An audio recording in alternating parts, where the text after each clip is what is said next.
నీ పాదాల దగ్గర సాగిల పడుతుంటారు.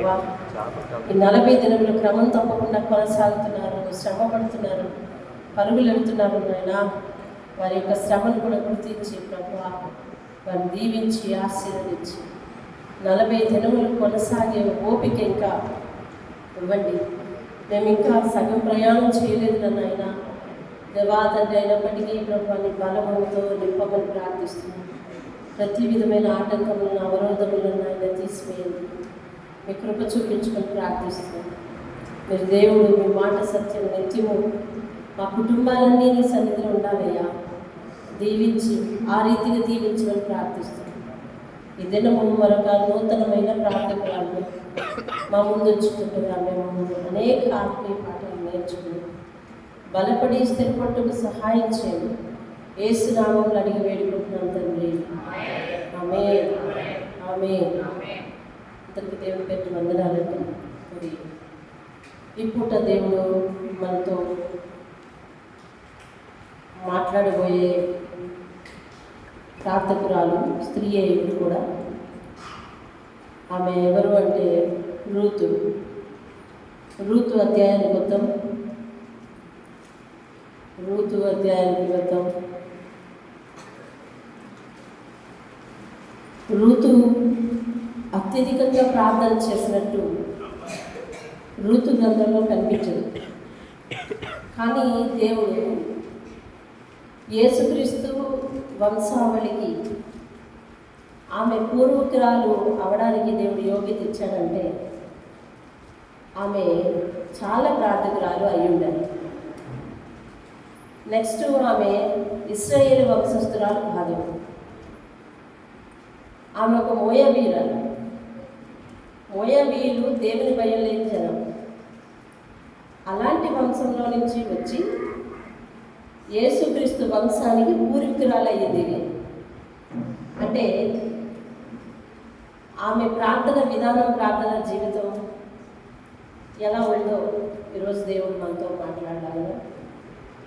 చిన్న ప్రార్థన చేద్దాం. పరిశుద్ధులైన రూతు జీవితం ద్వారా నాతో మాట్లాడమని యేసయ్య నామములో అడిగి వేడుకుంటున్నాను తండ్రి. ఆమేన్, ఆమేన్. అందరికీ దేవుడు పెట్టి వందనాలు చెల్లిస్తున్నాను. మరి దినము రూతు గురించి, ఆమె ప్రార్థన జీవితం గురించి కొన్ని మాటలు నేర్చుకుందాం. 219వ పేజీ, 219వ పేజీ బైబిల్లో న్యాయాధిపతుల గ్రంథం ఆఖరి అధ్యాయం, ఆఖరి వచనం. ఆఖరి అధ్యాయం, ఆఖరి వచనం. ఆ దినములలో ఇశ్రాయేలీయులకు రాజు లేడు, ప్రతి వాడు తన ఇష్టానుసారముగా ప్రవర్తిస్తూ వచ్చారు. ఆ రోజుల్లో ఇశ్రాయేలుకి ఎవరు లేరంటే రాజు లేడు. న్యాయాధిపతులను దేవుడు ఏర్పాటు చేసుకుంటున్నాడు, ప్రవక్తలను దేవుడు ఏర్పాటు చేసుకుంటున్నాడు. ప్రవక్తల మాట, న్యాయాధిపతుల మాట వినే స్థితిలో జనం లేరు. కష్టాలకు దేవుడు అప్పగిస్తున్నాడు, మరలా విడిపిస్తున్నాడు, మరలా అప్పగిస్తున్నాడు, మరలా విడిపిస్తున్నాడు.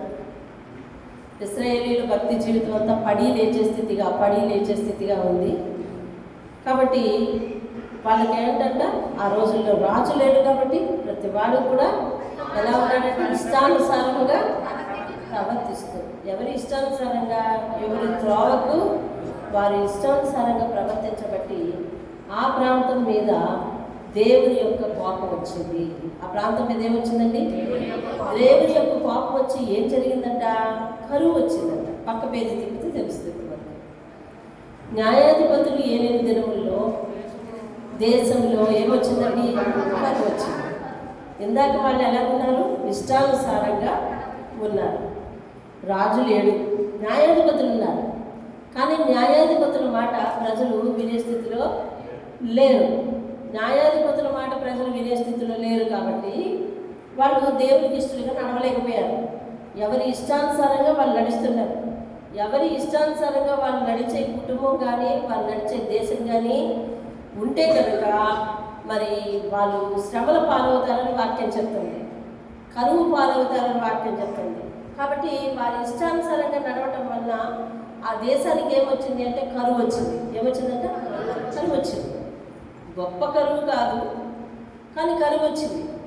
కరువు వస్తే చూడండి, న్యాయాధిపతులు ఏలేని దినముల్లో రూతు 1వ అధ్యాయం 1వ వచనం. ఈరోజు మన ప్రార్థకురాలు రూతు. ఏలేని దినముల్లో దేశంలో కరువు కలగగా యోధా బెత్లెహేము నుండి ఒక మనుష్యుడు తన భార్యను 2 కుమారులను వెంట పెట్టుకుని ఎక్కడికి వెళ్ళాడండి? మోయాబు దేశానికి వెళ్ళాడు. మోయాబు దేశము శాపగ్రస్తమైన దేశం. మోయాబు దేశము దేవుని యందు భయభక్తులు కలిగిన దేశం కాదు. ఈ దేశంలో కరువు వస్తే ఈ దేశంలో న్యాయాధిపతులు ఉన్నారు, ప్రవక్తలు ఉన్నారు. మరి ఈ దేశంలోనే ఏదో విధంగా కష్టపడి బ్రతకాల్సింది. కానీ తన ఇష్టానుసారంగా ఎక్కడికి వెళ్ళిపోయారు అంటే వీళ్ళు పక్కనే ఉన్న మోయాబు దేశానికి వెళ్ళిపోయారు. శ్రమలు, ఇరుకులు, ఇబ్బందులు వచ్చినప్పుడు ఉన్న చోటనే ఉండి గెలవటం మంచిది. కానీ వాళ్ళు ఇష్టానుసారంగా వాళ్ళు కూడా ఏమైపోయారంటే మోయాబు దేశానికి వెళ్ళిపోయారు. ఆ మనుషుని పేరు 2వ వచనాన్ని నేను చదువుతున్నా. ఆ మనుషుని పేరు ఎలీమెలెకు, అతని భార్య పేరు నయోమి. అతనికి 2 కుమారులు ఉన్నారు. పెద్దవాడి పేరేమో మహలోను, చిన్నవాడి పేరేమో కిలియోను. సరే, అలా వెళ్ళిన తర్వాత వాళ్ళు కరువు పూర్తి అయిపోయిన తర్వాత తిరిగి వచ్చేవలసింది. కరువు పూర్తయిన తర్వాత తిరిగి రాకుండా ఏం చేశారంటే వాళ్ళ పిల్లలకు కూడా అక్కడే సంబంధాలు చూసి చేశారు. దేవుడు ఏమంటాడు? విగ్రహారాధికులతో పొత్తు కుదరదు అని చెప్తాడు. వివాహాలు అందుకోవద్దని చెప్తాడు. వీళ్ళు కరువు వచ్చిందని చెప్పి బ్రతుకు తెరువుగా నా దేశం వెళ్ళి బ్రతుకు తెరువు చూసుకొని తిరిగి రాకుండా అక్కడ మోయాబు దేశస్తులైన వారిని, స్త్రీలను కొడుకులకిచ్చి వివాహం చేశాడు. అన్య వివాహం చేశాడు. అన్య వివాహాలు చూసారా? వారు అదిగోండి మోయాబు స్త్రీలను పెళ్లి చేసుకుని 4వ వచనం. మోయాబు స్త్రీలను పెళ్లి చేసుకునిరి, మోయాబు స్త్రీలను పెళ్లి చేసుకునిరి అండి. వారికి వివాహాలు కూడా చేశాడు. ఒకటి శాపగ్రస్తమైన దేశం, దేవునికి విరుద్ధమైన ప్రయాణం, దేవునికి విరుద్ధమైన పద్ధతులు, దేవుడు లేని ప్రజల మధ్య నివాసం. ఇప్పుడు దేవుడు లేని బియ్యం సంబంధం అందుకున్నారు. దేవుడు లేని సంబంధం అందుకున్నారు. ఫలితంగా కొద్ది రోజులకు ఆ ఇంట్లో ఏం జరిగింది? కొన్నాళ్లకు ఎలీమెలెకు చనిపోయాడు. ఎవరు చనిపోయారండి? ఎలీమెలెకు చనిపోయాడు. ఆ కొన్నాళ్లకు ఏం జరిగింది? 2 కుమారులు కూడా చనిపోయారు. 2 కుమారులు కూడా చనిపోయారు. ఎన్ని రాంగ్ స్టెప్స్ చూడండి.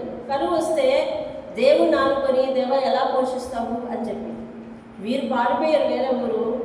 మరి ఇశ్రాయేలు ప్రజలందరూ పారిపోయారా వేరే ఊరు? అందరికీ కరువు వచ్చింది. వీళ్ళొక్కలే చూసావా? వీళ్ళొక్కలే అంటే తెలివైన వాళ్ళు. కొంతమంది తెలివైన వాళ్ళు చురుగ్గా ఆలోచిస్తారు, దేవుని దగ్గర ఉండరు, దేవుని పాదాల దగ్గర ఉండరు. కొంతమంది తెలివైన వాళ్ళు, వాళ్ళ తెలివితేటలే వాళ్ళని మోసం చేస్తాయి, వాళ్ళ తెలివితేటలే వాళ్ళకి ఇబ్బంది పెడతాయి. కాబట్టి కరువు వచ్చింది. కరువు వచ్చినప్పుడు అక్కడే ఉండి అక్కడే గెలుచుకుంటూ బాగుండేది. కానీ వారు వేరే ప్రదేశం వెళ్ళారు. వెళ్ళడమే కాకుండా విగ్రహారాధకుల మధ్య జీవించడమే కాకుండా అక్కడ దేవునికి విరుద్ధమైన ప్రజల మధ్య జీవించడమే కాకుండా మరి దేవునికి విరుద్ధమైన ప్రజలతో బియ్యం అందుకోవడంతో మరి వారి ఇంట్లో ఎలా జరిగింది అంటే ఒక మగదిక్కు లేకుండా అయిపోయింది. కాబట్టి అప్పుడు వాళ్ళు ఎవరెవరు మిగిలారు అంటే ఆ నయోమి మిగిలింది. మరి 2 కుమారులైన 2 కుమారుల యొక్క భార్యలు, 2 ఆడవాళ్ళు మిగిలారు. ఇప్పుడు మొత్తం 3 ఆడవాళ్ళు మిగిలారు. అప్పుడు నయోమికి గుర్తొచ్చింది, నేను నా దేశం విడిచి వచ్చాను కదా, ఇప్పుడు నేను నా దేశానికి వెళ్ళిపోతే బాగుంటుంది అని చెప్పి ఆమె అనుకుంది. 2 కోడళ్ళను పిలిచి, అమ్మ నేను నా దేశానికి వెళ్ళిపోతాను, మీరు కూడా మీ ఇంట్లోకి వెళ్ళిపోండి అని చెప్పినప్పుడు 14వ వచనం చూడండి. వారు ఎలుగెత్తి ఏడవగా ఓర్ప తన అత్తను ముద్దు పెట్టుకునేను, రూతు ఆమెను హత్తుకునేను. ఇట్లుండగా ఆమె అంటుంది, రూతు మాట్లాడుతుంది. ఏమని మాట్లాడుతుంది చూడండి. ఇదిగో ఎవరు మాట్లాడుతున్నారు? నయోమి మాట్లాడుతుంది. ఇదిగో నీ తోటి కోడలు తన జనుల యొద్దకు, తన దేవుని యొద్దకు తిరిగిపోయినదే, నీవును నీ తోటి కోడలు వెంబడి వెళ్ళమని చెప్పింది. అప్పుడు అందుకు రూతు మాట్లాడుతుంది ఏమనంటే, నా వెంబడి రావద్దని, నన్ను విడిచిపెట్టుమని నన్ను బతిమాలుకోవద్దు,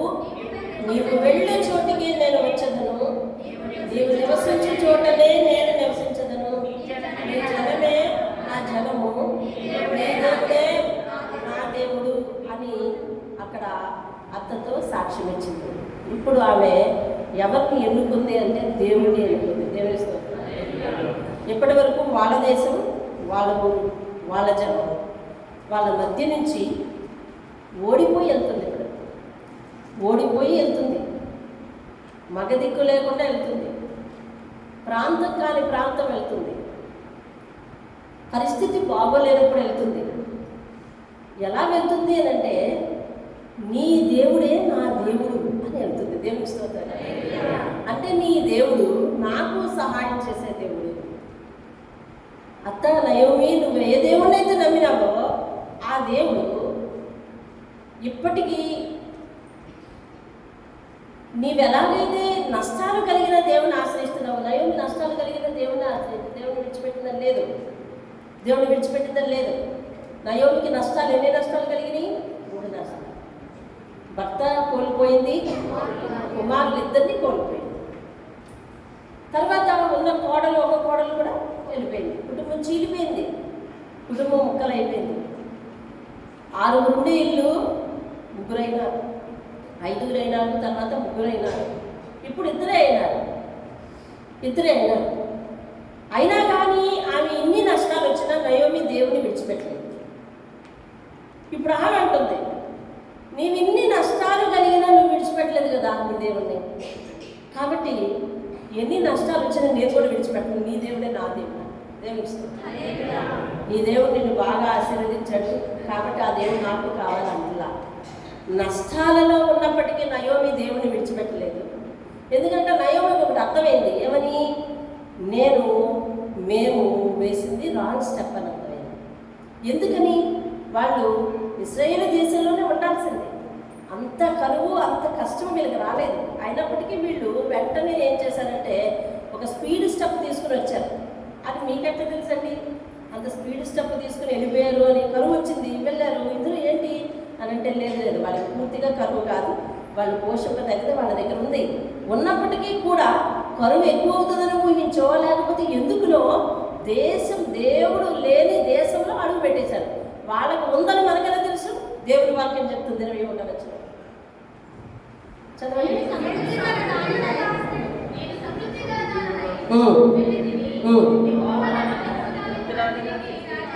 ఇప్పుడు ఇది ఎక్కడ నుండి మాట్లాడుతుందో తెలుసా? ఇశ్రాయేల్ దేశం వచ్చేసింది. ఇశ్రాయేల్ దేశం వచ్చేసి ఇప్పుడు మాట్లాడుతుంది.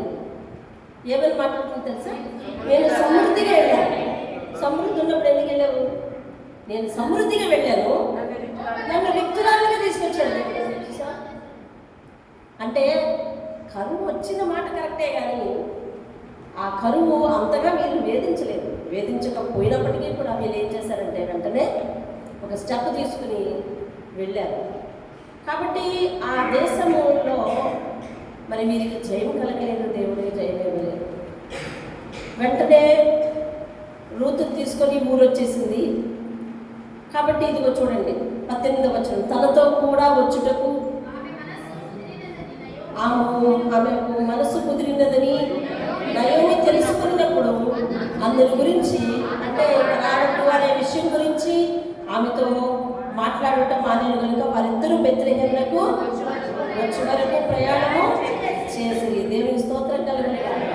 ఆ ఊరికి వచ్చిన వెంటనే ఆ ఊర్లో జనం అందరూ వచ్చి, నయోమి తిరిగి వచ్చేసావా అని అందరూ పలకరిస్తుంటే, నేను నయోమిలా రాలేదు, మరి నా పరిస్థితి చేదైపోయింది. నయోమి అంటే మధురము, నేనేమో చేతుగా తిరిగి, అంటే పరిస్థితులన్నీ పోగొట్టుకుని ఓడిపోయి వచ్చాను. నేను సమృద్ధి గలదానిగా వెళ్ళి తిరిగి కానీ వ్యక్తిరాలుగా తిరిగి వచ్చాను అని చెప్పడం జరిగింది. దేవుని స్తోత్రం కలిగింది. ఈ రీతిగా ఒక మోయాబు దేశంలో ఉండే మోయాబీయురాలు దేవుణ్ణి ఎన్నుకొని, దేవుడే నాకు అన్ని విధాలా న్యాయం చేయాలి, నేను వృద్ధ వయసులో ఉన్న ఒక ఆడామెను వదిలిపెట్టకూడదు, ఆమెను నేనే పోషించాలి అనే బాధ్యతను ఎత్తుకొని ఈ దేశం వచ్చింది. అర్థమైందండి? ఒక మోయాబు దేశం ఆవిడ దేశం కాని దేశం ఎందుకు వచ్చింది అని అంటే, అత్తను వదిలిపెట్టకూడదు అనే కారణం చేత. ముసలావిడ ఈవిడ నేను వదిలిపెట్టకూడదు, భర్త లేడు, పిల్లలు లేరు, ఈవిడ పోషించేవారు ఎవరు లేరు, కాబట్టి నేనే ఈమె దగ్గర ఉండి ఈమెను చూసుకోవాలి అనే ఒక నిర్ణయంతో ప్రాంతం కాని ప్రాంతము, దేవుడు కాని దేవుని ఎన్నుకుని నీ దేవుడే నాకు సహాయం చేయడుగా కానీ నమ్మి ఈ దేశం వచ్చింది. దేవుని స్తోత్రం కదా. ఇలా వారి ఇంట్లో ఉంటుండగా ఇప్పుడు ఆమె ఇనిషియేట్ తీసుకుంటుందంటే ఒక స్టెప్ వేస్తుంది. మళ్ళీ రూతు లేచి అంటుంది, అతను నేను ఎన్నాళ్ళు ఇలా ఇంట్లో ఖాళీగా కూర్చోను, ఎవరి పొలంలోకైనా పనికి వెళ్ళి వస్తాను అని చెప్పి, ఎవరి పొలంలోకైనా పనికి వెళ్ళి వస్తానని చెప్పి ఆమె వెళ్ళినప్పుడు దేవుడు ఆమెని ఒక మంచి పొలానికి నడిపించాడు. మంచి పొలానికి నడిపించాడు. ఇప్పుడు ఈమె ఎవరిని ఎన్నుకొని వచ్చిందంటే ఇక్కడికి? దేవుడిని ఎన్నుకొని వచ్చింది. ఇప్పుడు ఈమె పనికి ప్రారంభమవుతుంది. వెళ్ళిన పొలం ఎలాంటిది అని అంటే వీళ్ళ బంధువు పొలం. ఆ ఊర్లో బంధువు పొలం ఎక్కడుంది తెలుసా ఈమెకి? ఆ ఊర్లో మంచి వాళ్ళు ఎక్కడున్నారో తెలుసా ఈమెకి? ఆ ఊర్లో ఇప్పుడు మోయాబీరాలు కదా, ఎవరి పొలంలోకి వెళ్తే చేర్చుకుంటారు ఈమెకి తెలుసా? తెలియదు. కానీ ఈమె ప్రయాణంలో మనసులో దేవుణ్ణి ఆశ్రయిస్తూ ఉందండి. దేవుని స్తోత్రం. అందుకనే దేవుని నడిపింపు రూతు మీద ఉండి కరెక్ట్గా ఆమె వెళ్ళే ప్రయాణం ఎక్కడికి చేర్చాడు అని అంటే వాళ్ళ బంధువు దగ్గరికి చేర్చాడు అన్నమాట. ఆ పొలంలోనికి వెళ్ళింది. పొలంలోనికి వెళ్ళిన తర్వాత పొలంలో వాళ్ళతో కొంచెం పరిగి వెళ్ళిపోవడానికి కూర్చుంది, పనిచేస్తుంది. ఈ లోపల బోయజ్ ఎక్కడి నుండో వచ్చాడు. వచ్చిన వెంటనే చూడండి వాళ్ళు ఎలా పలకరించుకుంటున్నారో. బోయాజు వాళ్ళ దేశంలో వాళ్ళు 4వ వచనం. బోయాజు బెత్లెహేము నుండి వచ్చాడు. బెత్లెహేము అంటే అదో సిటీ, మెయిన్ సిటీ అన్నమాట. బెత్లెహేము నుండి వచ్చి యెహోవా నీకు తోడైయుండునుగాక అని చేరుకోయే వారితో చెప్పగా వారు యెహోవా నిన్ను ఆశీర్వదించునుగాక అన్నారంట. దేవుని స్తోత్రం. అదేంటంటే ఇదేమిది వీళ్ళు విషయం అండి, పలకరించుకోవడం. యెహోవా మీకు తోడైయుండునుగాక అని పలకరించుకున్నారంట.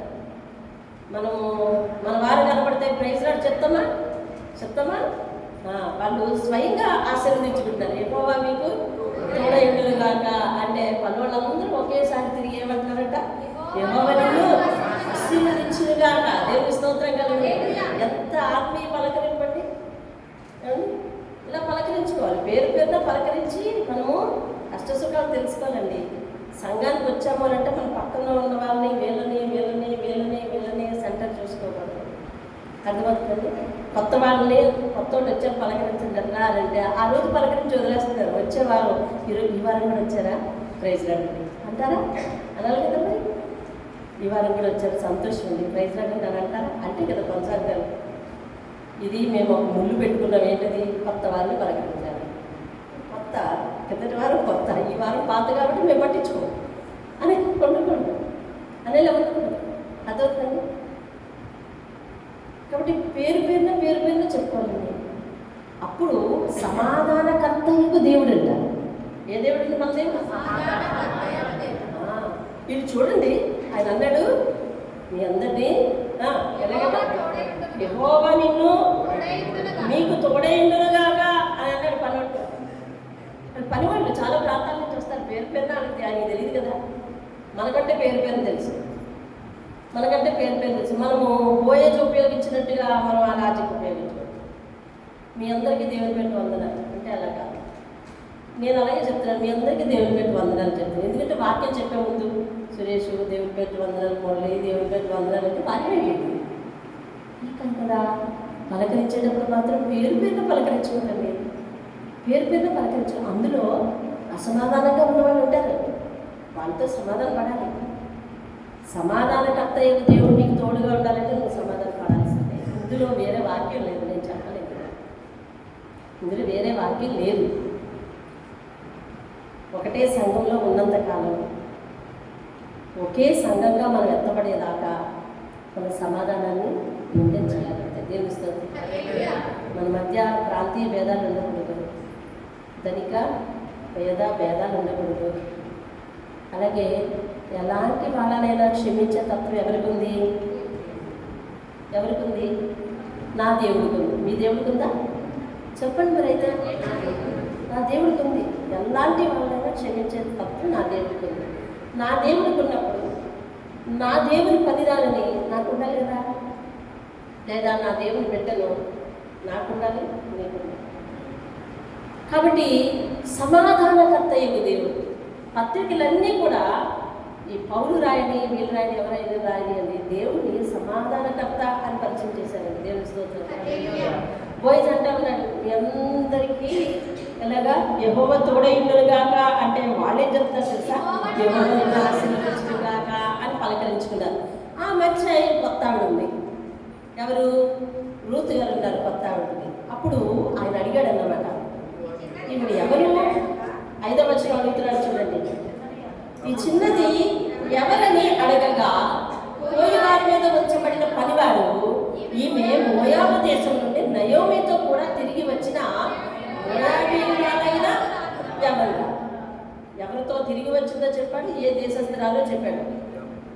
ఇప్పుడు పలానా దేశం ఆవిడని చెప్పిన తర్వాత, పలానా దేశం నుండి వచ్చిందన్న తర్వాత ఆ పనివాడికి కోపం ఉండాలి, లేకపోతే యజమానికి కోపం ఉండాలి. కానీ వీళ్ళిద్దరూ కూడా దేవుని యందు భయభక్తులు కలిగిన వాళ్ళండి. పైగా ఆమె ఎక్కడి నుంచి, ఇంటి దగ్గర నుంచి ఏం చేసుకొని వచ్చింది, ప్రార్థన చేసుకుని వచ్చింది. దేవుని స్తోత్రం కలుగుతుంది. అప్పుడు ఆయన చెప్తున్నాడు అనమాట, అమ్మా వీళ్ళ మధ్య ఏరుకుంటా ఉండు అని చెప్పి, నువ్వు ఎక్కడికి వెళ్ళద్దు, ఈ పొలంలోనే ఏరుకుంటా ఉండు, ఈ పొలంలోనే పరిగెరుకో, ఎక్కడికి వెళ్ళకు, మరి ఏ పొలంలోకి వెళ్ళకు, మా పనివారితోనే ఉండు. ఏం ఏరుకోమంటాడు, పని చేయమట్లా, పరిగి ఏరుకోమంటున్నాడు. పరిగంటే ముందు కోతవారు కొంచెం కొంచెం వదిలేసి వెళ్ళిపోతే ఆ దేశంలో కొంచెం ఆ మాత్రం ఈ మాత్రం ఆర్థిక స్థితి తక్కువగా ఉన్న వాళ్ళు వచ్చి ఏం చేస్తారంటే ఆ గింజలు ఏరుకుంటా వెళ్తారు. ఆ గింజలు ఏరుకుంటా వెళ్తారు, పరిగి ఏరుకోవడానికి. అలాగే అలా వచ్చి ఏరుకోమ్మా నువ్వు అని, రోజు వచ్చి ఏరుకోమ్మా అని చెప్తున్నాడు.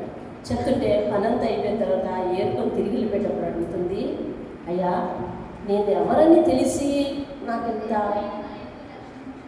నా మీద ఎంత లక్ష్యం ఉంచారు అని అడుగుతుంది. ఎంత వినయంగా, చూసారా ఎంత వినయంగా అడుగుతుందండి ఆమె వినయం. దేవుడు ఒక మాట చెప్పాడు, నేను మహోన్నతులను మహాగణులను పరిశుద్ధులను నిత్య నివాసి అయిన వాడినైనా కూడా వినయము గలవారి యొద్దను దీన మనసు గలవారి యొద్దను నేను ఉంటానన్నాడు. దేవుని స్తోత్రం. ఇప్పుడు మోయాబు ప్రాంతం నుంచి వచ్చిందని దేవుడు అసహించుకోవట్లా.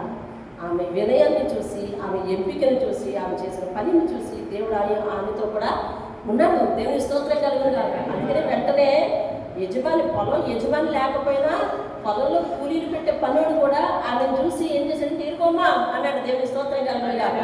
నీకు తెలుసా, మన యందు మన ముఖం యందు ఎదుటి వారికి దయ పుట్టాలి, ప్రేమ పుట్టాలి అంటే యెహోవా సెలవే అవ్వాలి. దేవుని స్తోత్రం కలుగును కాదు. నెహెమ్యా గురించి మనం విన్నాం. నెహెమ్యా దుఃఖ ముఖంతో ఉండి యెరూషలేము దగ్గరికి వెళ్ళాలి, యెరూషలేము కట్టాలి, నాకు చాలా దూరాలు కావాలి, కర్ర కావాలి, ఇంకా ఇంకా సరుకులు కావాలి, ఇవన్నీ ఎలాగని చెప్పి దుఃఖముఖంతో ఉన్నప్పుడు రాజు అంటా ఉన్నాడు, అమ్మ ఏమయ్యా అంత విచారంగా ఉన్నావనండి సంగతి చెప్తే నీతో పాటు నేను అన్ని ఇచ్చి పంపిస్తా పోవాలని అంటే నెహెమ్యా కింద అంటాడు, యెహోవా యొక్క కరుణాహస్తము కొలది రాజు నాకు అన్నీ ఇచ్చాడు అంటాడు. దేవుని స్తోత్రం. అర్థమైందా? ఈరోజు నువ్వు ఫలించాలంటే ఎవరి హస్తంతో ఉండాలంటే దేవుని హస్తంతో ఉండాలి. నీ యందు దయ పుట్టాలి అని అంటే ఎవరు నీ ముఖం యందు ఎవరు కరుణ చూపించాలంటే దేవుడే కరుణ చూపించాలండి. దేవుని స్తోత్రం కలుగును కాదు. అందుకని 127 గ్రంథం చెప్తుంది, యెహోవా చేయకపోతే ఎవరు చేయరు. 127 గ్రంథం ఏం చెప్తుంది, యెహోవా ఇల్లు కట్టించకపోతే కట్టేవాడు ప్రయాసం చేద్దాము, యెహోవా కాపలా కాయకపోతే కాపలా కాసేవారి మీద ప్రయాసం చేద్దాం, యెహోవా పెడతాను అనుకోకపోతే పెట్టేవాళ్ళు ప్రయత్నించాం, పెట్టడం అవ్వదు. కాబట్టి దేవుడే సమస్తానికి మూలం. కాబట్టి ఆమె మరి అడుగుతుంది చూడండి 10వ వచనం, అందుకు ఆమె సాగిలపడి తల వంచుకుని ఏమి తెలిసి పరదేశులైన నా యందు లక్ష్యం ఉంచినట్లు నీకు కటాక్షం కలిగినో అని చెప్పగా బోయజు చెప్తున్నాడండి అని చక్కగా, నీ పెనిమిటి మరణం అయిపోతే నీవు నీ అత్తని వదిలి వెళ్ళకుండా నీ దేవుడే నా దేవుడు, నీ ప్రజలే నా ప్రజలు అని అనుకుని వచ్చావు కదా, అదంతా నాకు తెలిసింది అంటున్నాడు. దేవుని స్తోత్రం. నీవు నీ తల్లిదండ్రులను నీ జన్మభూమిని విడిచి ఇంతకుముందు నీవు ఎరుగని జనమునకు వచ్చితివి, యెహోవా నువ్వు చేసిన దానికి ప్రతిఫలము ఇచ్చుచున్నాడు. ఇశ్రాయేలు దేవుడైన యెహోవా రెక్కల కింద నువ్వు సురక్షితంగా ఉండడానికి వచ్చావమ్మా అంటున్నాడు. దేవుని హల్లెలూయా. రూతు గ్రంథంలో ఎవరూ నేరుగా ప్రార్థించినట్టు కనిపించదు. అలాగే ఎస్తేరు గ్రంథంలో దేవుడైన మాట వినిపించదు, పదమే కనిపించదు. కానీ దేవుడి కార్యం చాలా గొప్ప కార్యాలు అందులో ఉన్నాయి. దేవుడు కనిపించకుండానే కార్యాలు చేసే దేవుడు, గ్రంథాల్లో కనిపించక్కర్లా. వారు ఎంతగా ప్రార్థనా పరులు కాకపోతే, ఎంతగా దేవుని ఎన్నుకొని దేవుని మీద ఆధారపడకపోతే దేవుడు వారి ఎంత అలా కటాక్షం ఇచ్చాడు. దేవుని ప్రత్యేకంగా చెప్తున్నాడు, యెహోవా నువ్వు చేసిన దానికి ప్రతిఫలించావు. నువ్వు ఇప్పుడు యెహోవా రెక్కల కిందకి వచ్చావు. దేవుని స్తోత్రం. అంటే ఇది ఎవరి ప్రార్థనకు ఫలితం తెలుసా? రూతు ప్రార్థనకు ఫలితం. దేవుని స్తోత్రం. రూతు ప్రార్థనకు ఫలితం. రూతు జీవితం 3 బారిపోయిన జీవితం. ఎక్కడ 3 బారిపోయిందో తెలుసా? తన స్వదేశంలోనే 3 బారిపోయింది, తన సొంత ప్రాంతంలోనే 3 బారిపోయింది. ఎవరైనా 3 బారిపోయిన తర్వాత సొంత ప్రాంతంలోనే ఉంటారు. కానీ ఎందుకంటే తెలిసిన వాళ్ళందరూ ఉంటారు కాబట్టి. కానీ ఈమె ఒక ఎంపిక ఎంచుకుంది. ఎందుకు ఎంచుకుంది అంటే తన క్షేమం కోసం కాదు, అత్త క్షేమం కోసం ఎంచుకుంది. అత్త క్షేమం కోసం ఎంచుకొని జనం కాని జనం మధ్యకు దేవుని మీద ఆధారపడి వచ్చేసింది. దేవుని స్తోత్రం. అంటే ఇప్పుడు వృద్ధాప్యంలో ఉన్న ఒక ఆమె కోసం ఆలోచించి దేవుడు కాని దేవుని ఎంచుకొని జనము కాని జనం దగ్గరికి వచ్చింది. కాబట్టి ఈమె చేసింది ఒక మంచి క్రియ కదండి. దేవుడు ఆ క్రియను మెచ్చంట యెహోవా రెక్కల కింద, ఆయన రెక్కల కింద పెట్టుకున్నాడంట. దేవుని స్తోత్రం కలిగి. హల్లెలూయా. ఈ ఒక్క 10 నుంచి 12 వచనాల్లో రూతు మనం ఎలా అర్థం చేసుకోవాలంటే మనలాగా అర్థం చేసుకోవాలి. బోయజుని ఎలా అర్థం చేసుకోవాలంటే దేవుడిలాగా అర్థం చేసుకోవాలి. ఎలా అర్థం చేసుకోవాలంటే దేవుడిలాగా. మనం చేసే పనులు ఎవరికి తెలుస్తున్నాయంట? బోయజ్ అన్నాడు, నాకు తెలిసింది అంటాడు. బోయజ్ ఏమన్నాడండి? నువ్వు చేసింది నాకు తెలిసింది. మన క్రియలు ఎవరికి తెలియాలి? దేవుడికి తెలియాలి. అప్పుడు దేవుడు మనల్ని ఏం చేస్తాడన్నమాట? దీవిస్తాడు. దేవుని స్తోత్రం. నువ్వు చేసిన దానికి ప్రతిఫలం దేవుడు ఇస్తాడు. నువ్వు చేసిన దానికి ప్రతిఫలము దేవుడు నీకు అందిస్తాడు. కాబట్టి ఇప్పుడు బోయజ్ అలా చెప్తున్నాడు, అమ్మా నువ్వు చేసిందంతా నాకు తెలిసిందే. మరణం అయిపోయిన తర్వాత నువ్వు ఎలా ఉన్నావో నాకు అర్థమైందమ్మా, తెలిసిందమ్మా. అదంతా తెలిసి మరి యెహోవా రెక్కల కింద సురక్షితంగా ఉండడానికి వచ్చావు, చాలు, నువ్వు మంచిదని నేను చెప్తున్నాను. దేవుని స్తోత్రం కలిగి. చూసావా, ఆమె దేవుని ఎన్నుకుని వచ్చింది, దేవుని మీద ఆధారపడి వచ్చింది, దేవుని మీద ఆధారపడి మరి ప్రయాణం అయ్యింది. ఒక మగవాడు చేయాల్సిన పనిని ఆడది చేయడానికి నిలబడి, అత్త ఎన్నాళ్ళు నేను ఖాళీగా కూర్చోను, నేను పైకి వెళ్ళి పొలంలోకి వెళ్ళొస్తాను అని అన్నప్పుడు పోయి రామాన్ని పంపించినట్టు ఎక్కడికి వెళ్ళాలో తెలియని అగమ్య గోచరం లాంటి పరిస్థితిలో ఆమె దేవుని మీద ఆధారపడి వెళ్ళింది. అందుకే దేవుడే తనను రెక్కపుచ్చుకొని నడిపించినట్టుగా గమ్యానికి నడిపించాడు. దేవుని స్తోత్రం. ఎక్కడ నడిపించాడండి? గమ్యానికి నడిపించాడు. దేవుని స్తోత్రం కలుగును. అప్పుడు ఏం జరిగిందమ్మా, ఎక్కడికి వెళ్ళావమ్మా? బోల్డ్ తెచ్చిందన్నమాట గింజలు ఇంటికి. ఏం జరిగిందమ్మా, ఎక్కడికి వెళ్ళావమ్మా, ఎవరిచ్చారమ్మా ఇవన్నీ అంటే అన్నీ యథార్థంగా ఉన్నది ఉన్నట్టు చెప్తుంది అంట. నువ్వు ముసిల్దాను కదా, నేను ఏదో తెచ్చాను కదా, నువ్వు ఆరాలు అడిగితే నేను చెప్పలేను, అది ఉన్ని అంటున్నా. అన్నీ కోసం వచ్చినట్టు మాట్లాడుతుంది అంత. ఎలాగైతే ఓదార్పు ఇవ్వడానికి వచ్చిందో, ఎలాగైతే ఆనందం ఇవ్వడానికి వచ్చిందో, ఎలాగైతే ధైర్యం ఇవ్వడానికి వచ్చిందో అంతే విపులంగా మాట్లాడుతుందండి అతనితో. ఇప్పటివరకు ఎర్నింగ్ లేదు, ఇప్పుడు ఇప్పటికి ఎర్నింగ్ వచ్చింది కదా. పైగా ఆయన ఒక గ్యారెంటీ ఇచ్చాడు. ఏమనంటే, నువ్వు ఎవరితో పాటే ఉన్నామా, ఈ పొలంలోనే ఉండు, ఈ పనులు ఎక్కడికి వెళ్తే అంత పట్టు వెళ్ళు అని గ్యారెంటీ ఇచ్చాడు. ఇక్కడ పని అయిపోతే వాళ్ళు తీసుకెళ్తారు కూడా అనుకో చోటకి. గ్యారెంటీ ఏం లేదా? ఇప్పుడు ఆమెకి ఒక రకమైన అహం పెరగాలి కదా, లేదు. అహం పెరగాలి కదా, పెరగలేదు. ఆమె వచ్చి అన్నీ జాగ్రత్తగా చెప్తుంటే ఆ నయోమి పలుకుతుంది చూడండి. 20వ వచనంలో, 20వ వచనం, 2వ అధ్యాయం 20వ వచనం. నయోమి, బ్రతికి ఉన్న వారిని చచ్చిన వారికి నీ ఉపకారం చేయటం మానని ఇతడు యెహోవా చేత ఆశీర్వదింపబడును గాక అని తన కోడలతో అని అప్పుడు చెప్తుంది. మరియు నయోమి, ఆ మనుష్యుడికి మనకి దగ్గర బంధువు అవుతాడమ్మా అని చెప్పింది. దేవుని స్తోత్రం. మొత్తానికి దగ్గర బంధువు అవుతాడని చెప్పింది. తర్వాత ఆయన వీళ్ళకి ఏదో దారి చేయాలని అనుకున్నాడు. ఇంకొక దగ్గర బంధువు ఉన్నాడు, వాళ్ళకి అప్పచెప్పాడు. ఆ బంధువు నేను ఆ పని చేయను అని చెప్పాడు. అప్పుడు బోయజే తనని వివాహం చేసుకుంటే బోయజుకు రూతుకి ఒక బిడ్డను పుట్టాడు. ఆ బిడ్డడి పేరు ఓబేదేవు. ఏం పేరండి? చదువుతాను చూడండి, 4వ అధ్యాయం 12వ వచనం 13వ వచనం. కాబట్టి బోయజు రూతును పెళ్లి చేసుకుని ఆమె యొద్దకు పోయినప్పుడు ఆమె గర్భవతి అగునట్లు యెహోవా ఆమె గర్భవతి అగునట్లు అనుగ్రహించాను కనుక ఆమె ఒక కుమారుణ్ణి కన్నది. అప్పుడు స్త్రీలందరూ ఇలా అన్నారు, ఈ దినమున నీకు బంధువుడు లేకుండా చేయని యెహోవా స్తుతినందును గాక. ఎందుకంటే ఇప్పుడు బోయజు బంధువులందరూ ఇప్పుడు ఎవరికి బంధువులు అయ్యారండి? ఋతువు బంధువులు అయ్యారు. బోయజుకు బంధువులైన వారందరూ ఎవరికి బంధువులు అయ్యారు? ఋతువు బంధువులు అయ్యారు. అవునా? ఇప్పుడు నయోమి దేశస్తులందరూ కూడా ఎవరి పక్షాలు ఉండిపోయారు? ఇప్పుడు ఋతు పక్షాలు ఉండిపోయారు. దేవుని స్తోత్రంగా ఒంటరిగా వచ్చింది ఈ దేశం. దేవుడు ఎంతమందిని చేస్తున్నాడండి? మీలో ఒక్కరు ఒంటరైన వారిని దేవుడు ఎంతమందిని చేస్తాడు? 100 మందిని 1000 మందిని చేస్తాడు. దేవుని స్తోత్రం. ఆయన నమ్మిన వారిని ఆయన ఎన్నడూ కూడా ఏ వాగ్దానం కొదువు చేయక నడిపించే దేవుడు ఆయన. దేవుని స్తోత్రం. అది ఎలాంటి వారి విషయంలోనైనా ఆయన తనను తాను రుజువు చేసుకుంటాడండి. దేవుని స్తోత్రం. తన లక్షణాన్ని తాను రుజువు చేసుకుంటాడు.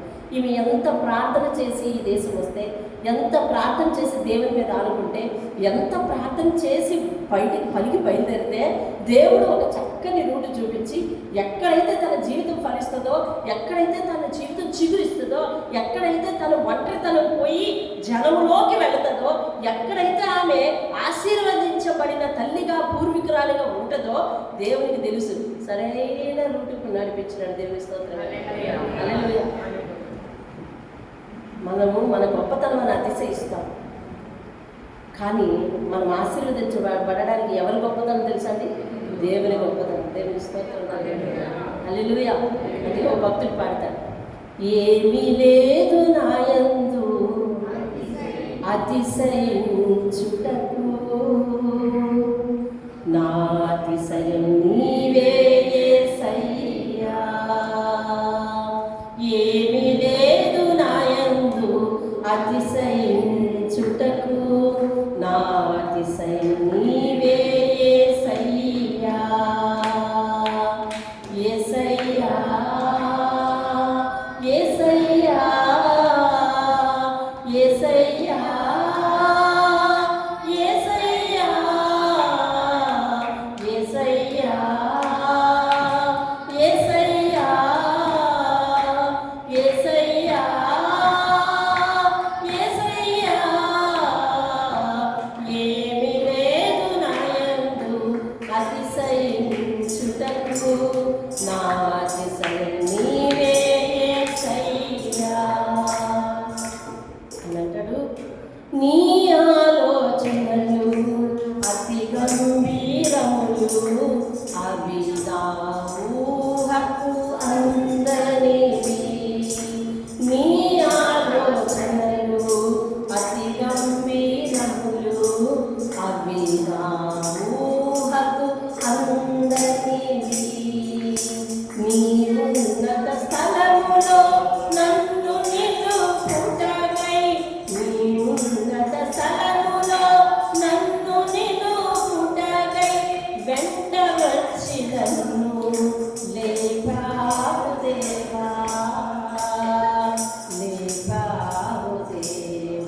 ఫలించే చెట్టుగా మార్చింది. ఒక కొమ్మ నిజమైన ద్రాక్షావల్లి, ఫలించే చెట్టు ఆయన. ఈ కొమ్మను తీసుకెళ్ళి ఆ చెట్టుకు ఆయన తగిలించుకుంటున్నాడు. తగిలించుకుని ఫలించే కొమ్మగా మారుస్తాడు. యేసుతో వంటి పెట్టుకున్నంత వరకే నీలోని జీవం, ఫలింపు అన్నీ కూడా.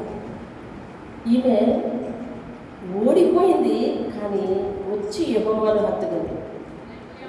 ఎవరిని హత్తుకుందంటే వచ్చి యెహోవాను హత్తుకుంది. హత్తుకుని ఆయనకి ఇష్టమైన పని ఒకటి చేసింది. ఆయనకి ఇష్టమైన పని అంటే తెలుసా? పేదలను, విధవరాళ్లను ఆదరించటం. ఆమె ఒక పేద, కానీ ఆమె ఒక విధవరాలి పక్షంలో చేసింది. అది ఆయనకి ఇష్టం. అంటే ఇక్కడ దేవునికి కావాల్సింది ప్రాంతం కాదండి. మోయాబీయాల రక్తం అంటున్న దేవుడు మనసు చూస్తున్నాడండి. మనసు చూస్తున్నాడు, పని చూస్తున్నాడు. దేవుడు నీ నమ్మిన విధానం చూస్తున్నాడు. దేవుని మీద ఆధారపడిన విధానం చూస్తున్నాడు. లోటేంటో చూశాడు, సమృద్ధిని ఇచ్చేసాడండి. లోటేంటో చూశాడు, సమృద్ధిని ఇచ్చాడండి. దేవుని స్తోత్రం. హల్లెలూయా. రూతు లాంటి ఎంతోమంది జీవితాలు దేవుడు ఎంతోమంది కట్టాడంటే అలాగా తిరిగి. రూతు అయిపోయింది ఎంతటితో అనుకుంది. కొన్నాళ్ళు నా బలం పనిచేసిన నాళ్ళు ఆమెకి మనం పోషించి ఆమె కాలం వెళ్ళే వరకు మనం చూడటం అనుకుంది. కానీ ఆమె ఊహ వేరు, ఆమె తలంపు వేరు. చూసారా? దేవుని ఆలోచన అంటే మన విషయంలో అతి గంభీరమైనవంట.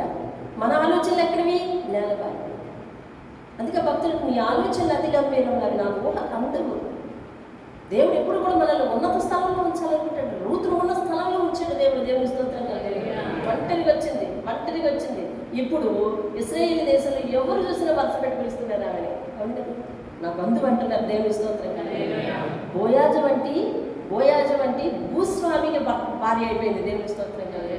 బోయాజు వంటి ఆత్మీయునికి భార్య అయిపోయింది. దేవుని స్తోత్రం. బోయాజు పెద్దల్లో ఒకటిగా కూర్చుంటాడంట. మీరు వాక్యం చదివితే తెలుస్తుంది. ఎక్కడ కూర్చుంటాడండి? పెద్దల్లో ఒకటిగా కూర్చున్నాడు. అంటే ఇశ్రాయేలు దేశమే మనది కాదు దేశం అనుకుంటూ వచ్చింది, కానీ ఆ ఊరి పెద్దల్లో ఒకరి భార్య అయిపోయిందని దేవుని స్తోత్రం. హల్లెలూయా. ఆమె దేవునికి నచ్చినట్టుగా జీవించిన కారణంగా దేవుడు ఏం చేశాడంటే ఆమెకి ఇచ్చిన గర్భఫలం బట్టి ఆ గర్భఫలానికి గర్భఫలం అలాగ 14 తరములు పోతే యేసయ్య పుట్టేటట్టు చేశాడండి. దేవుని స్తోత్రం. హల్లెలూయా. హల్లెలూయా. వెంటనే నయోమి ఆ బిడ్డను ఎత్తుకుని, నా వృద్ధాప్యంలో నాకు తోడుగా ఉండడానికి దేవుడు నాకు అనుగ్రహించాలి ఈ బిడ్డనని చెప్పి ఉబేదోత్ అని పేరు పెట్టిందండి. దేవుని స్తోత్రం. కలిగి ఆ ఉబేదోత్ ఎవరంటే దావీదుకి తండ్రి యెష్షయి ఉన్నాడు కదా, ఆ యెష్షయికి తండ్రి అన్నమాట ఇలా. కాబట్టి దావీదు నుంచి వచ్చిన తరం నుంచి దావీదు నుంచి యేసుక్రీస్తు వరకు 14 తరాలని రాసి ఉంటుంది బైబిల్లో, మత్తయి సువార్త 1వ అధ్యాయంలో. కాబట్టి ఇక దావీదు నుంచి లెక్కేసుకుంటే యేసయ్య అక్కడ వచ్చాడు. ఇప్పుడు యేసయ్య పూర్వీకురాలు ఎవరయ్యారన్నమాట? బోయజు రూతు అయింది. దేవుని స్తోత్రం కలిగిన గాక. యేసయ్య ఇశ్రాయేలు వంశాన్ని ప్రత్యేకంగా ఎంచుకున్నాడు, దేవుడు ఎంచుకున్నాడు. కానీ వీళ్ళ వంశంలో ఎవరున్నారో తెలిసిన మోయాబీయురాలు ఉంది. అర్థమవుతుంది. ఎంత గొప్ప సంగతి అంటే, ఎంత గొప్ప సంగతి. దేవుడు ఎంత వాగ్దానం ఇచ్చాడు రూతుకి.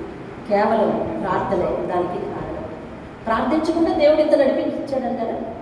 ప్రార్థన లేదు కదా మరి అధ్యాయంలో లేదు. ప్రార్థించకుండా దేవుడు నడిపించాడా? ప్రార్థించకుండా దేవుడు దీవించాడా? ప్రార్థించకుండా ఒక గ్రామానికి పెద్ద భార్యను చేశాడా? భూస్వామికి భార్యను చేశాడా? ఆత్మీయునికి భార్యను చేశాడా? అసలు బోయజు ఆత్మీయుడు కదండి. యెహోవా పేరట అందరినీ పలకరిస్తున్నాడు, యెహోవా పేరట అందరినీ దీవిస్తున్నాడు. ఈమెను కూడా పిలిచి ఏమంటున్నాడు తెలుసా?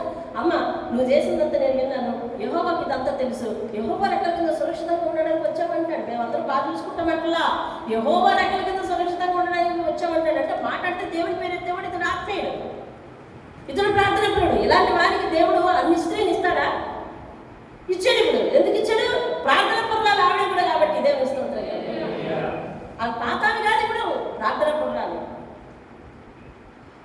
వినండి, దేవునికి కావాల్సింది జాతీయత కాదు, ప్రాంతీయత కాదు. దేవునికి కావాల్సింది గొప్పడికడంత మనసు ఉంది. దేవుని అందులో విశ్వాసం. దేవునికి కావాల్సింది ప్రాంతీయత కాదు. నష్టాల మీద నష్టాలు వస్తున్నా నయోమి దేవుని నమ్మింది చూసారా? ఆ విశ్వాసం ఈవిడ నేర్చుకుంది. నష్టాల మీద నష్టాలు వస్తున్నా ఆమె దేవుని నమ్మింది. తలవాళ్ళు ఎలా ఉండాలో తెలుసా? దేవుని పాదాలు గట్టిగా పట్టుకునేవాళ్ళు అన్నమాట. అప్పుడు పిల్లలు దేవుని గట్టిగా పట్టుకునేవాళ్ళు అవుతారు. తలవాళ్ళు లాభం వస్తే గట్టిగా పట్టుకోవడం, నష్టం వస్తే విడిచిపెట్టేయడం, దేవుని సముఖానికి కనిపించకపోవడం, లేదా ఆశీర్వాదం ఎక్కువైతే దేవుని సముఖానికి కనిపించకపోవడం, కష్టాలు వస్తే దేవుని సన్నిధిలో ఉండటం, ఇలాంటి వాళ్ళు అవ్వకూడదు. నయోమికి నష్టం మీద నష్టం, దెబ్బ మీద దెబ్బ తగులుతున్నా కూడా, అమ్మా నా దేవుని దేశానికి వెళ్ళిపోతానమ్మా నేను అంటే ఉంది. దేవుని విడిచిపెట్టలేదు. అప్పుడు ఏమేమంటుందంటే, నేను వచ్చేస్తాను, నీ దేవుడే నిన్ను ఆశీర్వదించకపోయినా, నన్ను ఆశీర్వదించకపోయినా, నేను ఆ ప్రాంతం దాన్ని కాకపోయినా, ఆ ప్రాంతంలో నేను ఎలాంటి సమస్యలు ఎదుర్కొన్నా ఒంటరిగా నేను విడిచిపెట్టను, నీతోనే నేను ఉంటాను, నీ కాపలాగా నేను ఉంటాను, దేవుడు నన్ను అందుకే అనుగ్రహించడేమో అని అనుకుని అంకితం చేసుకుని వచ్చేసిందండి దేవుని స్తోత్రం. హల్లెలూయా. అంత గొప్ప సంగతి అండి. చూడండి, విధేయతకు దేవుడు ప్రతిఫలం ఇస్తాడండి. ఎవరిది విధేయత? నయోమి విధేయత ఎవరు నేర్చుకున్నారు? రూతు కూడా విధేయత. అవునండి. ఆమె వెళ్ళింది, ఒక సరైన రూటుకి వెళ్ళింది, చాలా సంపాదించింది, గ్యారంటీగా పని కూడా సంపాదించుకుంది. ఇంకా అట్నుండి వచ్చింది, మాట మారిపోయిందా? మాట మారిపోయిందండి? మారిపోలేదు. అలాగే మాట్లాడుతుంది, అతతో అలాగే మాట్లాడుతుంది. అమ్మ నువ్వు వెళ్ళి, మరి నేను వంటది కదయ్యా, నన్ను ఏమన్నా వివాహం చేసుకోవడానికి అవుతుందా అని ఒకసారి అడుగు అని చెబితే, ఆమె వెళ్ళి పద్ధతిగానే మాట్లాడిందంటే అతనితో. మీరు ఆ వాక్యాలు చదవలేదు, పద్ధతిగా మాట్లాడి. ఈయన కూడా ఆమెను పవిత్రంగా చూశాడు, ఆమె కూడా ఆయన పవిత్రంగా పలకరించింది. మరి ఇరువురి మధ్య పవిత్రత ఉంది. దేవుడు ఆ వినయాన్ని చూశాడంటే దేవుని స్తోత్రం కలిగింది. వాళ్ళ జీవితంలో ఆలస్యమైన దేవుని యోచన నెరవేరిందండి. దేవుని యొక్క భయభక్తులు కలిగి ఉండాలే కానీ, నువ్వు ఏ ప్రాంతంలో ఉన్నా దేవుడు ఆశీర్వదించే ప్రాంతానికి నడిపిస్తాడంటే దేవుని స్తోత్రం. హల్లెలూయా. నువ్వు ఏ ప్రాంతంలో ఉన్నా నువ్వు దేవుని యొక్క భయభక్తులు కలిగి ఉండాలి. ఎక్కడ ఫలిస్తావో అక్కడ నడిపిస్తాను ఖచ్చితంగా. మన జీవితంలో ఏదో నష్టం జరిగింది, నయోమికి, రూతుకి నష్టం జరిగింది. కానీ ఆ నష్టంతో కుమిలిపోయేటట్టు దేవుడు అక్కడ ఉంచలేదు. ఆమె మనసును చూసి, నువ్వు ఇక్కడ కాదు, నువ్వు కరెక్ట్గా ఫలించి అందరం వెక్కి కూర్చోవాలంటే నీ మనసును బట్టి నేను ఎక్కడికి తీసుకెళ్తాను దామాని ఎండ పెట్టుకొచ్చాడు దేవుడి స్తోత్రం. ఆధారపడే మనసు నీకు ఉండాలి కానీ ఆశీర్వదించే స్థానానికి ఆయన తీసుకొని పోతాడు మనల్ని అంతే. దేవుడి స్తోత్రం. హల్లెలూయా. అంత గొప్ప దేవుడు అండి నా దేవుడు. దేవుడి స్తోత్రం. ఆధారపడే మనసు నీకు ఉండాలి, ఆశీర్వదించే స్థానానికి ఆయన తీసుకుపోతాడు అంతే. దేవుడి విడిచిపెట్టడే. ఎప్పుడు ఇలాగే ఉంటాను అని అనుకుంటే విడిచిపెట్టడు. నువ్వు ఆశీర్వదించబడాలి. ఆయన ఏమది, ఆయన ఆలోచనది. దేవునికి స్తోత్రం కలుగునుగా. చిన్న పనుల్లో నమ్మకం గొప్ప ఆశీర్వాదాన్ని దారి తీస్తుందని రూతు జీవితం దారి నేర్చుకోండి. పరిగేరుకుంది నమ్మకం. వాళ్ళు పనులు చెప్తారు కదండి, అయ్యా ఆ కొత్త ఆవిడ వచ్చింది, రేపటి నుండి రానికండి అంటారా లేదా? తేడా వస్తే అంటారా లేదా? కానీ వాళ్ళే అంటారు. మీరు ఆ వాక్యంలో చదువుకోండి, రేపు మేము వేరే పొలానికి వెళ్ళిపోతాం, నువ్వు మాతో కూడా ఇచ్చి. చిన్న పనిలో నమ్మకం అండి. చిన్న పనిలో నమ్మకం గొప్ప ఆశీర్వాదానికి దారి తీసేస్తారు. దేవుని స్తోత్రం. హల్లెలూయా. దేవుని రెక్కల కింద మనకి సురక్షితమైన ప్రదేశం ఉందండి. దేవుని రెక్కల కింద మనం ఫీల్ సో మోర్ కంఫర్ట్. అసలు దేవుని దగ్గర దేవుడు అలా చేస్తాడు. దేవుని స్తోత్రం కలిగి. అయితే రూతు వచ్చేటప్పుడు భయపడిందా లేదా? భయపడదా? రూతు వచ్చేటప్పుడు భయపడిందా లేదా? మగవాళ్ళు ఎవరు లేరు, వేరే దేశం వెళ్తున్నారు, ముస్లాంని పెట్టుకుని ఎలా బ్రతకాలి? భయపడింది. కానీ దేవుడు ఆమెను ఏం చేశాడు తెలిసిన? ఆమె స్థానాన్ని ఏం చేశాడు తెలిసిన? సుస్థిరం చేశాడు. దేవుని స్తోత్రంగా. హల్లెలూయా. ఆమె ప్రార్థనకి ఎన్ని ఫలితాలు వచ్చినాయి చూడండి, లెక్కేయండి. బోయజు పొలానికి నడిపించబడతాం.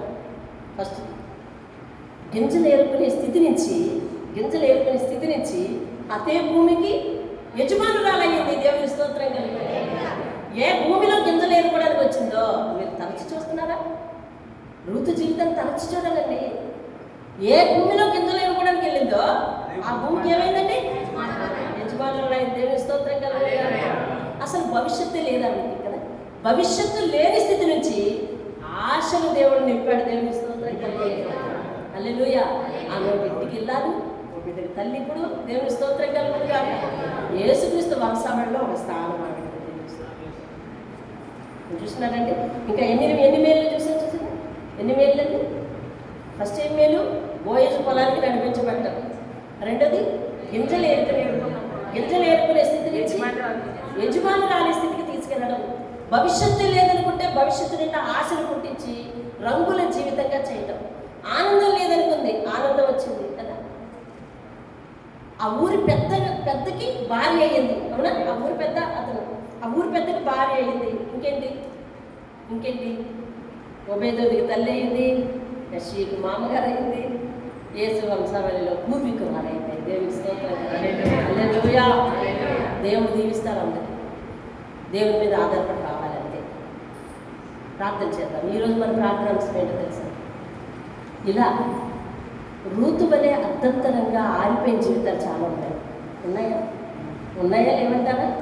ఉన్నాయా? రూతు వలె అర్థంతరంగా ఆరిపోయిన జీవితాలు చాలా ఉన్నాయి. వారి జీవితాల్లో ఆనందం లేదు, మూడు బారిపోయిన జీవితాలు ఉన్నాయి. ఈరోజు దేవుడు మగదిక్కు లేని కుటుంబాలకు, ఇలాగా మూడు బారిన జీవితాలకు దేవుడు వెలుతురు ఇవ్వాలని, దేవుడు సుస్థిరమైన కుటుంబం ఇవ్వాలని ప్రార్థన చేద్దామా? వారికి ఒక ఆధారం ఇవ్వాలని ప్రార్థన చేద్దాం. దేవుని స్తోత్రంగా ఈవేళ మనం ఎంచుకున్న ప్రార్థన దేవునికి బహు ఇష్టమైనది. అర్థమవుతుందండి? ముత్తులు లాంటి మాట చూడండి. 2వ అధ్యాయము 11వ వచనం, 12వ వచనం. యెహోవా నీవు చేసిన దానికి ప్రతిఫలమిచ్చును, ఇశ్రాయేలు దేవుడైన యెహోవా రెక్కల కింద సురక్షితంగా ఉండునట్లు నీవు వచ్చింది. దేవుని స్తోత్రం కలుగును. ఆయన నీకు సంపూర్ణమైన బహుమానం ఇచ్చును అని దీవించాడండి బోయజు. ఎలాంటి బహుమానం అంటండి? సంపూర్ణమైన బహుమానం. చివరికి సంపూర్ణమైందా లేదా ఆవిడ? ఈరోజు మనం అదే ప్రార్థించాలి. ఎంతమంది జీవితాలు అయితే మగదిక్కు లేకున్నాయో, ఎంతమంది జీవితాలు అయితే మూడు బారిపోయి ఉన్నాయో, వారి జీవితాలను దేవుడు ఏ రీతిగా సంపూర్తి చేస్తాడో మనకు తెలియదు. రూతు ఇలా ఆశీర్వదింపబడుతుంది ఎవరికి తెలియదండి. నయోమికి కూడా తెలియదు, కానీ అలా ఆశీర్వదింపబడిపోయింది. దేవుని స్తోత్రం. దేవుడు తలుచుకుంటే ఎంతసేపు అండి, ఎలాంటి దేశంలో ఎలాంటి వారినైనా దేవుడు చిగురింప చేస్తాడు. దేవుని స్తోత్రం. ఇర్మియా గ్రంథం 17వ అధ్యాయం, నేనే యెహోవానకు నేనే మోడైన చెట్టును చిగురింపచేసే చెట్టుగా, చిగురించి ఫలించే చెట్టును మోడైన చెట్టుగా మార్చగలవాడని అంటాడు. దేవుని స్తోత్రం. అసాధ్యమైందేమీ లేదు. ఈరోజు మనం ఎంచుకున్న ప్రార్థన అంశం చాలా మంచిది. దీవించిన దేవుడికి స్తోత్రాలు చెల్లిద్దాం. స్తోత్రం. మూడు బారిన జీవితాలు ఫలింపజేసే దేవుడా, ఆశలైన జీవితాలకు ఆశ పుట్టించే దేవుడా స్తోత్రం. అయ్యా తండ్రి, ఆనందం లేని జీవితాలకు సంతోషాన్ని సంపూర్ణంగా ఇచ్చిన దేవుడా స్తోత్రములు. నిరాశ నిస్పృహలతో కూడిన జీవితాలకు సంపూర్ణమైన బహుమానం ఇచ్చిన దేవుడా నీకు స్తోత్రములయ్యా. స్తోత్రములు. గొప్ప దేవుడవు, శక్తిమంతుడవు అయ్యా తండ్రి నాయన, ఫలింపజేసే దేవుడు, ఉన్నతమైన స్థితిలో ఉంచే దేవుడు, నీ మీద ఆధారపడిన వారిని ఏ మాత్రం విడిచిపెట్టని దేవుడవు అయ్యా తండ్రి నాయన. మా జీవితాలకు విలువ లేకపోతే విలువ తెచ్చే దేవుడు నాయన, విలువైన జీవితంగా మార్చే దేవుడు నీవు దేవుడు అయ్యా. నీ మాటలు సత్యము. ఎవరి జీవితంలో ఏదైనా కార్యం చేశావంటే నిన్ను నమ్మిన వారి జీవితాలలో కూడా అటువంటి కార్యం చేయగలవాడవు. నీవు పక్షపాతము లేని దేవుడవు. ప్రాంతీయ భేదం, కుల భేదం, మత భేదాలు ఇలాంటివి నీవు లేవు. సర్వము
కుటుంబాలు కూడా నీ చేతికి అప్పగిస్తున్నాను.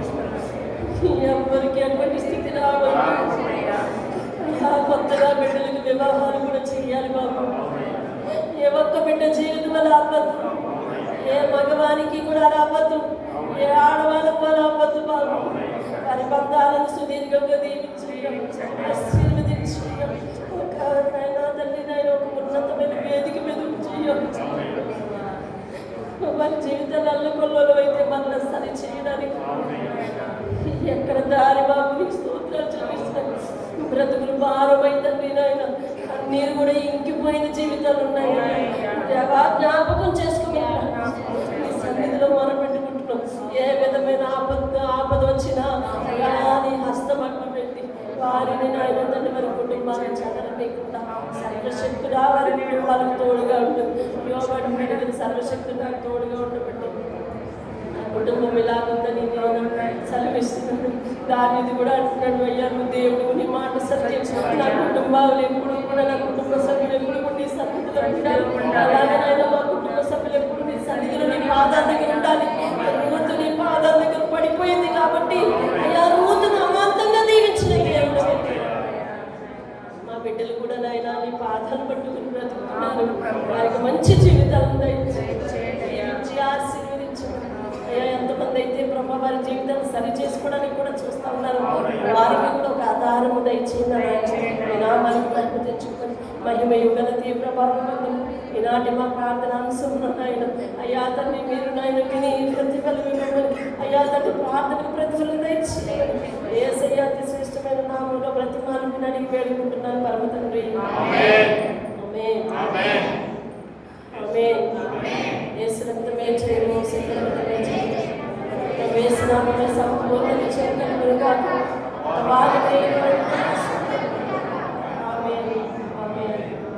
తండ్రి అయిన దేవుని ప్రేమ, కుమారుడైన యేసుక్రీస్తు వారి యొక్క కృప, పరిశుద్ధాత్మ యొక్క అన్యోన్య సహాయం ఇప్పుడు ప్రార్థించిన అంశానికి సంఘంలో ప్రతి కుటుంబానికి సదా దేవుడు తోడుగా ఉండి ప్రతి జీవితాన్ని వెలిగించి స్థిరపరిచి నడిపించును గాక. ఆమేన్. అందరికీ దేవుని పేరు వందనాలు. రేపు 15